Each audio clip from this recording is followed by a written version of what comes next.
मैं तो खुद कह रहा हूँ ये 18 से 21 के पीछे की क्या लॉजिक है। तो कहाँ न दिक्कत है, न खुशी है, न गम है, न तकलीफ है। हर गार्जियन की या हर उस व्यक्ति की या हर उस लड़के की इच्छा यही होती है कि हम जब कुछ कमाएंगे तब करेंगे, हम किसी लायक हो जाएंगे तब करेंगे।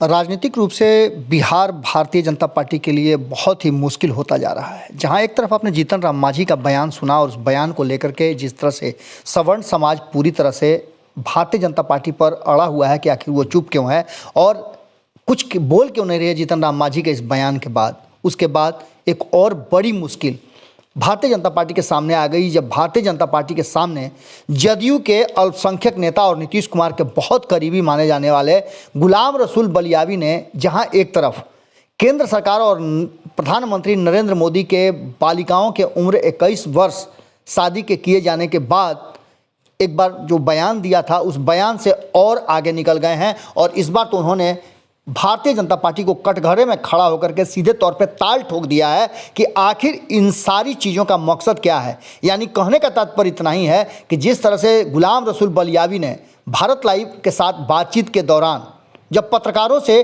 उन्होंने बात किया तो फिर जिस तरह से वो अपनी पुरानी बातों पर अडिग हैं, वहीं उन्होंने कई नई बातें कह दी जिसको लेकर के कहीं ना कहीं कटघरे में खड़ी हो गई है भारतीय जनता पार्टी और खुद प्रधानमंत्री नरेंद्र मोदी। इस बार तो उन्होंने सारे बैरियर्स को पार कर दिया है और जो सवाल खड़े किए हैं वो सवाल निश्चित रूप से इस तरफ इशारा कर रही है कि क्या भारतीय जनता पार्टी और जदयू के बीच में सब कुछ ठीक ठाक चल रहा है। सुनिए क्या कहा है गुलाम रसूल बलियावी ने। अगर ये लॉजिक है,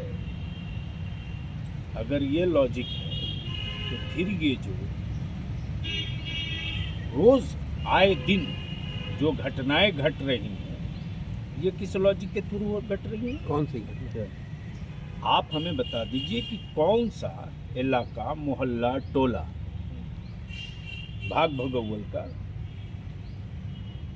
इश्क फरमाने का, ये गैर लॉजिकल बात है। मैं तो खुद कह रहा हूं कि 18 से 21 के पीछे की क्या लॉजिक है। तो अब जिसे कोर्ट में जैसे मान लीजिए थोड़ी देर के लिए कि जो आपका दिल्ली में जो कांड हुआ, जिसको लेकर पूरे देश में हंगामा हुआ, निर्भया वाला,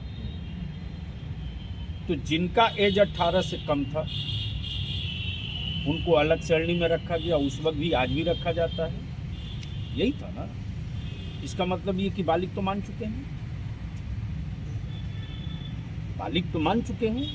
तो जब बालिग मान चुके हैं, 18 साल की एज को बालिग आप डिक्लेयर कर चुके हैं, तो अब इस वक्त आज के दौर में प्रेग्नेंट दर घटाने का सबसे जो उत्तम और बेहतर रास्ता है वो बच्चियों को शिक्षित बनाना। आपको ये लगता है कि 18 साल, देखिए इस वक्त 18 नहीं, कम क्यों कीजिएगा? 18 में कोई कर ही नहीं पा रहा है, वैसे भी 18 में नहीं कर पा रहा है।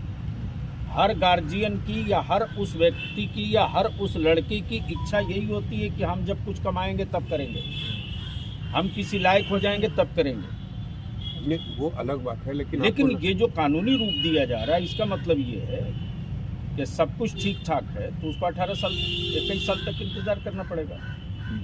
तो इसका फायदा भी तो जनता को बता देना चाहिए। जैसा आदमी कम से कम समझ ले। 18 सही है ना आपके अनुसार? 18 में कोई दिक्कत नहीं भाई। 18 क्या, जो बॉडी का नेचर है, जो पहले की सभ्यता और संस्कृति रही है, वहीं से हमारे लाइफ की और देश की सभ्यता और संस्कृति का चला है ना। पहले बचपने में शादी होती थी, बाद में गौना होता था, ये होता था। लोगों ने कहा कि नहीं, ये तो गलत हो रहा। कम एज में शादी होती थी, रुखसती बाद में होती थी, हुआ नहीं, कम हो रहा, ये गलत हो रहा। लेकिन ये एज 18 से ये कैद, तो हम खुद नहीं समझ पा रहे हैं कि इसके पीछे की लॉजिक क्या है। दिक्कत क्या है आपको? अगर ये है तो हमें कहाँ ना दिक्कत है, ना खुशी है, ना गम है, ना तकलीफ है। अगर ये वीडियो पसंद आई और वह बिहार के राजनीति और बिहारियत से सरोकार रखेनी तो सब्सक्राइब बटन दबा के चैनल के सब्सक्राइब कर ली। ओजे एगो घंटी बा, ओकरा बटन दबा देला से कुल सटीक और मारक खबर रुआ मुफ्त में मिल जाई। अगर रुआ पत्रकारिता के हमनी के नया प्रयोग में सहयोग कर चाहतानी तो ज्वाइन बटन दबा दी। पेटीएम नंबर नोट कर ली 9386816700। धन्यवाद।